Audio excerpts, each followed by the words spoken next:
قد حزج في هذا اليوم الحزين، يوم تهديم قبور أئمة البقيع.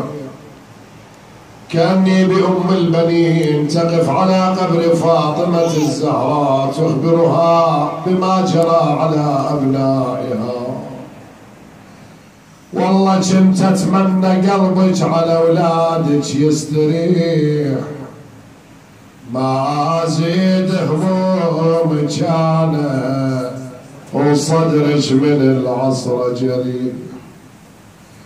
لكن شبيدي أسيرة بنتك وولدك ذبيح، ما هو بيدي ذبيح ولدك وبنتك تنأسر.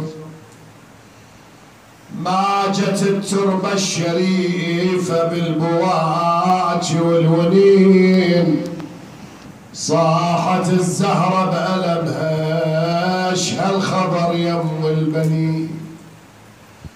والله نسيتين ضلعي وبسماري وتسقيط الجنين، حتى لطمة عيني أنا ويا ضلع المنكسر. قالت ام عباس يم حسين مأجورة ترى، حسين ضلعت شان والصارم يقطع منحره.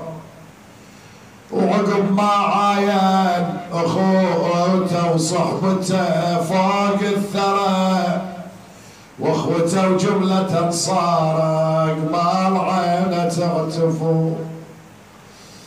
وسبع برض الشام يم حسين بحسين الجرى، بخيزرانه ثغره يتهشم وزينب تنظره. وبنته بس ما عاينت اسنان ابوها مكسره، حثت الراس بحجرها وفاضت الروح بقهر. والعقيله عقب ما كافلها صابوه بعمد، شافت ابن امها بشناعه منه يرض الجسد. احتارت بايتام مدهوشه وعليل بلا جلد، بالمجالس يسراها من عقب ذاك الخدم. ماذا قالت فاطمة الزهراء عندما سمعت هذه المصائب؟ قالت ام حسين يا ابو عباس ذابت مهجتي، جن ما لي نصيب برتاح حتى بتربتي. ما كفى العدوان ضرب وغصب حقي ولطمتي، حتى اولادي عليهم صوبوا سهم الغدر.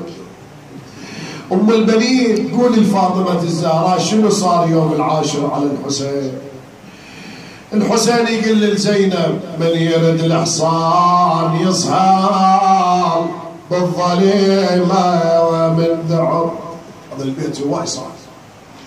الحسين يقول لزينب انت ابقي بالخيمة، راح يجيش الحصان يجيش الفرس يصهل بالظليمة. من يرد الحصان يصهل